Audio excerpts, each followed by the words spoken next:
Le critère des séries alternées. On l'appelle aussi le critère de Leibniz. Ce critère, évidemment, s'applique aux séries alternées. Alors, commençons par décrire qu'est-ce que c'est une série alternée.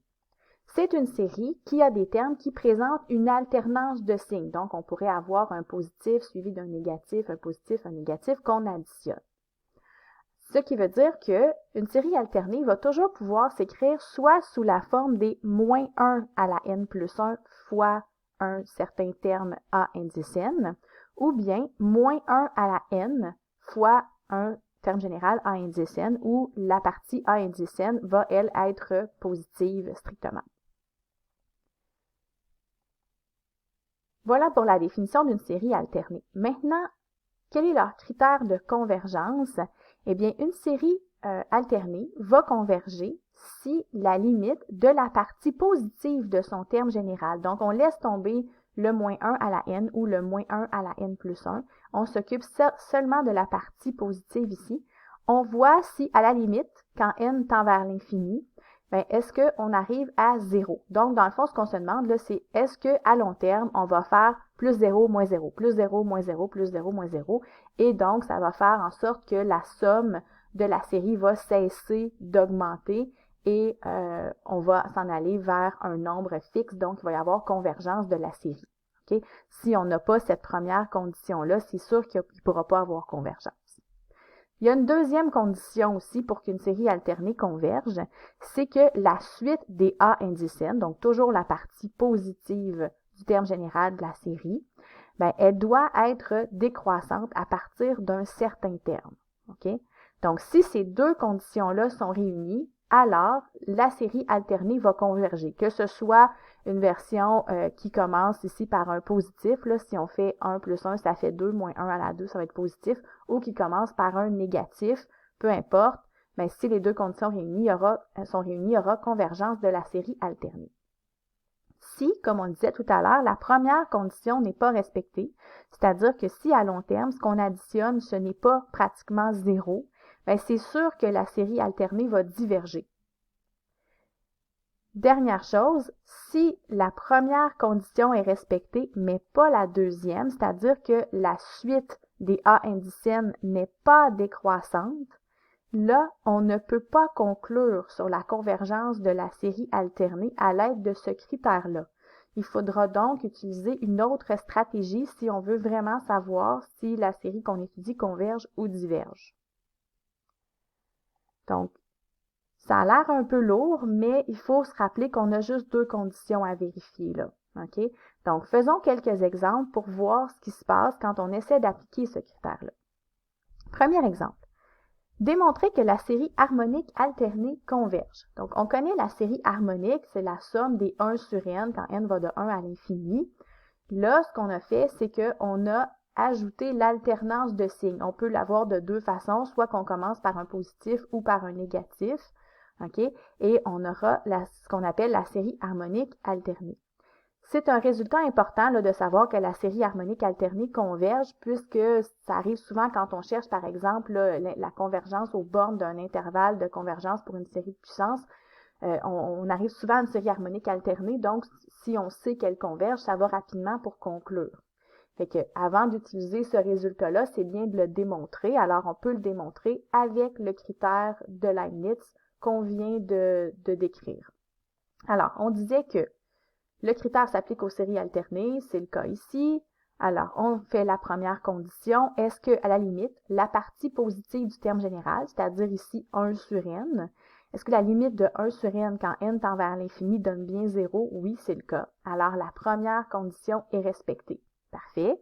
Ça vaut la peine d'aller à la deuxième condition.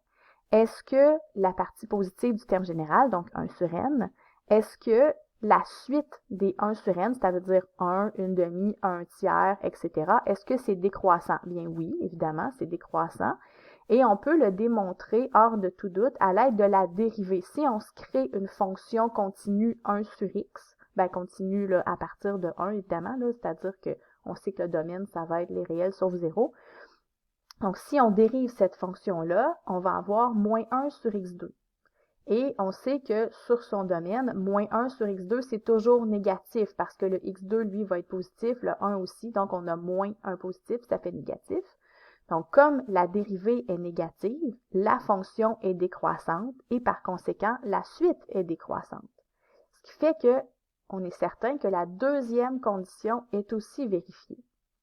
Comme les deux conditions sont respectées, on sait que la série qu'on étudie, la série harmonique alternée, converge. J'ai pris soin d'encadrer ce résultat-là, OK, parce que c'est un résultat important. Il faut retenir ça pour pas qu'on ait à le démontrer à chaque fois. Donc, on retient que la série harmonique alternée, elle, converge, alors que la série harmonique, elle diverge. OK? Donc, c'est deux résultats importants à savoir. Deuxième exemple. Est-ce que la série suivante converge ou diverge? Cette fois-ci, on a la série qui est la somme des cosinus de nπ sur 2. Bon, là, ça va pas tellement bien, là, voir les cosinus. On sait qu'il y aura une alternance avec ça, c'est périodique. Qu'est-ce qui se passe? Bien, développons. Trouvons les quelques premiers termes. On aura d'abord cosinus de pi, cosinus de 2pi, 3pi, etc. Tout ça sur 2. Cosinus de pi, ça fait moins 1. Alors, on a en fait moins 1/2 comme premier terme. Cosinus de 2pi, ça fait 1, donc 1/2. Et ensuite, ça recommence, donc toujours moins 1/2 plus 1/2, moins 1/2 plus 1/2, etc.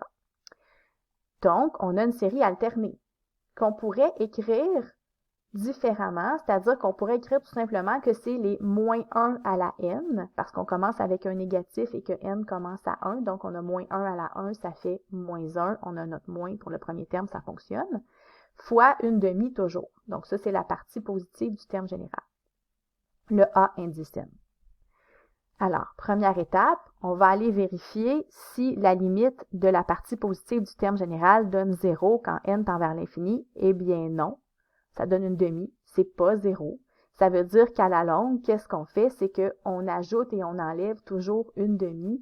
Donc, il n'y aura pas convergence. Hein? On sait que si on a un nombre impair de termes qu'on additionne, ça va nous donner moins 1/2.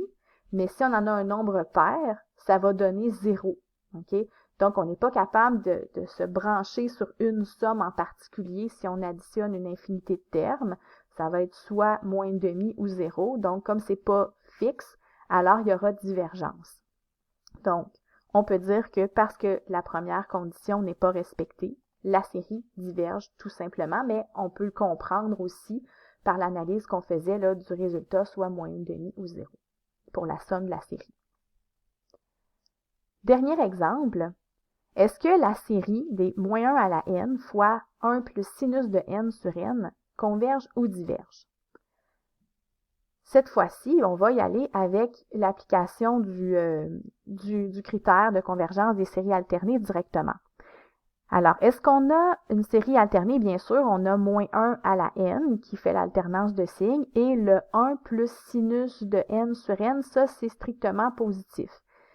Sinus de n, ça varie entre moins 1 et 1. Si j'ajoute 1, ça va varier entre 0 et 2. Donc, la partie entre parenthèses ici varie entre 0 et 2, donc c'est positif toujours, et le n aussi puisqu'il commence à 1. Donc, on a ici là, vraiment une série alternée. On peut aller faire la limite de la partie positive du terme général, encore une fois. Donc, si on évalue ça, sinus de l'infini, on ne sait pas exactement ce que ça donne, mais ça donne une valeur entre moins 1 et 1. En lui ajoutant 1, on va arriver à une valeur, comme on l'a dit tout à l'heure, qui va être entre 0 et 2. Si on prend un nombre entre 0 et 2, peu importe lequel, et qu'on le divise par l'infini, c'est certain que ça va donner 0. Donc, la première condition, elle est respectée. Parfait. Ça vaut la peine d'aller voir la deuxième condition. Est-ce que la suite qui a comme terme général la partie positive du terme général de la série, là, donc la suite des 1 plus sinus de n sur n, est-ce que c'est décroissant à partir d'une certaine valeur de n? On a vu tout à l'heure qu'une bonne façon de vérifier qu'une fonction est décroissante, c'est de faire sa dérivée puis d'étudier le signe de la dérivée. Ça nous prend une dérivée négative pour avoir une fonction décroissante. Donc, dérivons la fonction f de x est égale à 1 plus sinus x sur x. Pourquoi je prends le temps de toujours me créer une fonction comme ça? C'est qu'on se rappelle que n, c'est un nombre naturel, ce qui fait que ici, on a une suite qui se représente avec des points sur un graphique. On ne peut pas dériver ça, ça prend une fonction continue pour pouvoir la dériver. Donc, on a f de x, on dérive, ça donne x cosinus x moins sinus x moins 1 sur x2. Bon, on pourrait faire l'étude du signe là, avec les nombres critiques et tout ça, mais c'est un petit peu lourd. Alors, ce que j'ai préféré faire ici, c'est de vous montrer le graphique de f' de x. OK? En orangé ici, vous avez le graphique de f'. Et là, qu'est-ce qui se passe? F' va être négative, ensuite positive, négative, positive, négative, etc. Et ça oscille toujours comme ça jusqu'à l'infini. Donc, ça veut dire quoi? Ça veut dire que la dérivée n'est pas strictement négative à partir d'une certaine valeur, et ce jusqu'à l'infini. Donc, la fonction ne sera pas décroissante à partir d'une certaine valeur. Donc, la série non plus. Comme la suite n'est pas décroissante, on ne peut pas conclure à propos de la convergence ou de la divergence de la série. Il faudrait une autre stratégie pour le savoir. Okay? Donc, là, pour le moment, on s'arrête là parce qu'on n'en a pas d'autres stratégies, malheureusement. Alors, en résumé, on va retenir que, bon, une série alternée peut toujours s'écrire sous la forme, sous l'une des formes qu'on donne ici, qu'on a vu tout à l'heure, c'est-à-dire moins 1 à la n plus 1 ou moins 1 à la n fois un terme général qui, lui, est positif. Au besoin, vous pouvez prendre le temps de réécrire votre terme général sous une de ces formes-là pour que la suite se passe bien si vous voulez appliquer le critère des séries alternées. Donc, le critère dit qu'une série alternée converge si les deux conditions suivantes sont respectées, c'est-à-dire que la limite à l'infini de la partie positive du terme général donne 0, pour qu'à la longue, on additionne des petits plus 0, plus 0, plus 0, et que la somme cesse de changer. Et il faut que la suite de la partie positive de nos termes soit décroissante à partir d'une certaine valeur de n, donc à partir d'un certain terme. Donc, si ces deux conditions-là à la fois sont respectées, il y a convergence de la série alternée. Si la première condition n'est pas respectée, la série diverge. Donc, on s'arrête là tout de suite. Inutile d'aller faire la deuxième. Si par contre la première condition est respectée, mais pas la deuxième, alors là, on ne peut pas conclure à propos de la convergence ou de la divergence de la série et il faut penser à une autre stratégie si on veut vraiment le savoir. Merci.